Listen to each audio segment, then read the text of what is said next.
सुल्तानपुर मामले में एक और एनकाउंटर हो गया है, जिसके बाद लगातार सवाल उठाया जा रहा है। इसी पर बातचीत के लिए हमारे साथ समाजवादी पार्टी के घोसी से सांसद राजीव राय मौजूद है। सर, एक और एनकाउंटर सुल्तानपुर मामले में हुआ है, जिसके बाद से लगातार सवाल उठ रहा है और पिता ने भी सवाल उठाया है। एक और फर्जी एनकाउंटर हुआ है। पिता का दर्द हम समझ सकते हैं।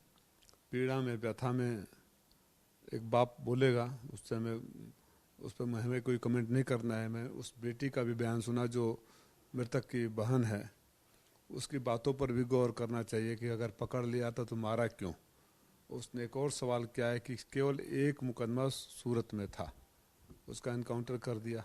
समाजवादी पार्टी लगातार मांग कर एक टॉप 100 क्रिमिनल्स की लिस्ट जारी करिए और सफाई करना है तो ऊपर से करिए। तो जिस तरह बुलडोजर गैर कानूनी था, बुलडोजर आप चलाते, न्यायालय ने क्या कहा कि न्यायालय की इजाज़त से, न्यायालय के आदेश से, तो मौत की सज़ा देने का भी अधिकार न्यायालय को है।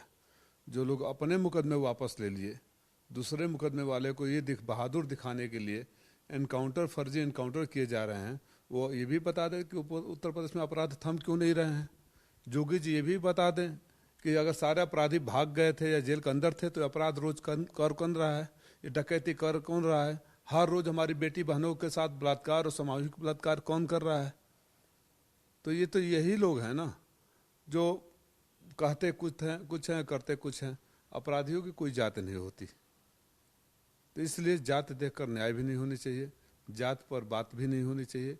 लोकतंत्र में आपने भारतीय दंड संहिता को भारतीय न्याय संहिता कर दिया, यही न्याय है।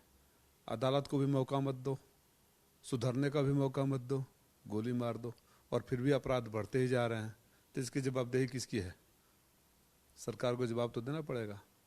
सर, सुल्तानपुर मामले में पहले मंगेश यादव का एनकाउंटर हुआ था, जिसके बाद अखिलेश यादव ने कहा था कि जाति देखकर एनकाउंटर किया गया है। अब अनुज प्रताप सिंह का एनकाउंटर किया गया, जिसके बाद पिता कह रहे हैं कि अखिलेश जी अब खुश होंगे क्योंकि ठाकुर का एनकाउंटर किया गया। देखिए, अखिलेश जी किसी भी निर्दोष की हत्या पर खुश नहीं होंगे। अखिलेश जी ने शुरू से लगातार यही कहा है कि ये फर्जी एनकाउंटर है, ये फर्जी। अखिलेश जी तो तब भी आवाज़ उठाए थे जब तिवारी की हत्या हुई थी। अखिलेश जी तभी आवाज़ उठाए थे जब हिंदू सेना वाले की हत्या हुई थी। अखिलेश जी तभी आवाज़ उठाए थे जब ठाकुर की हत्या हुई थी। अखिलेश जी, राष्ट्रीय अध्यक्ष जी, समाजवादी पार्टी के सारे कार्यकर्ता नेता फर्जी हत्याओं के खिलाफ हैं। हम ये कहना चाहते हैं कि लोकतंत्र में कानून का राज होना चाहिए। कानून को हक है सजा देने के लिए। आप ये साबित करने के लिए आपने यादव कहा तो मैंने ठाकुर को भी मार दिया, अब बताओ अब किसको मारना है। ये आपको दिखाता है कि आप अंदर से खोखले हैं, आपको कानून में विश्वास नहीं है। और कानून में विश्वास नहीं है तो सबको जानते हैं, सब लोग जानते हैं। क्योंकि अगर कानून में विश्वास होता तो मुख्यमंत्री जी और उप मुख्यमंत्री जी अपने मुकदमे खुद ही वापस नहीं लिए होते, कानून के नज़र से गुजरने दिए होते। अपने मुकदमे तो आपने बड़ी संजीदगी से वापस ले लिए। जो अभी मारा गया है, जिसका एनकाउंटर हुआ, ऐसे तो बड़े बड़े मुकदमे आप लोगों के ऊपर थे। बीजेपी ये आरोप लगा रही है कि अपराधों में भी जो है समाजवादी पार्टी जाति ढूंढ लेती है। ये आरोप आप लोगों पर लग रहा है। देखिए, सूप तो सूप चलनियों से। मुख्यमंत्री जी ने जाति लेकर 46 में 56 नहीं बताया था। मुख्यमंत्री जी हर मंचों से जाति लेकर संबोधन नहीं करते हैं तो बताइए। और 46 में 56 वालों का लिस्ट कहाँ चली गई? जो लोग सिर्फ जाति जाति जाति करते हैं, धर्म मजहब करते हैं, माइनॉरिटी के खिलाफ जहर उगलना, जात विशेष के खिलाफ जहर उगलना, उनको समझ में नहीं आ रहा है कि जो हाथ से सत्ता फिसलती जा रही है इसको संभाले कैसे। और ये बौखलाहट में, छटपटाहट में, हताशा में, निराशा में, भय में, डर में इस तरह की हरकतें करते जा रहे हैं, जो लोकतंत्र के नाम पर भी कलंक है और न्याय के नाम पर भी कलंक है।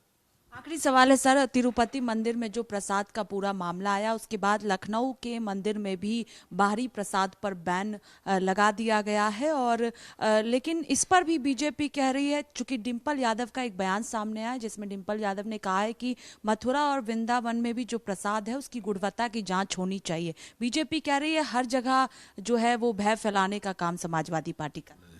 मतलब ये सिर्फ लाइसेंस तुम ही लोगों के पास है। आपने तिरुपति में कर दिया। मैं अभी भी मानता हूँ कि कोई मुख्यमंत्री इस हद तक नहीं गिर सकता कि प्रसाद में इस तरह का करे। गड़बड़ी हुई है कि नहीं हुई उसकी जांच होनी चाहिए, स्थानीय स्तर पर गड़बड़ी होनी चाहिए।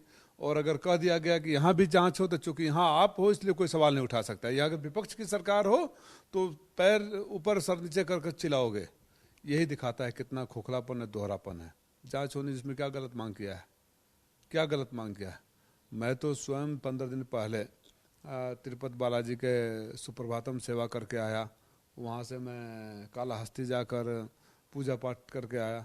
मेरे में मन में आ गया तो फिर मुझे लगा कि जांच होनी चाहिए। अगर संदेह उठता तो जांच भी नहीं करने दोगे, करवा लो जांच। आपको लगता है कि उत्तर प्रदेश में जो मंदिर है तमाम, वहाँ के प्रसाद की जांच होनी चाहिए?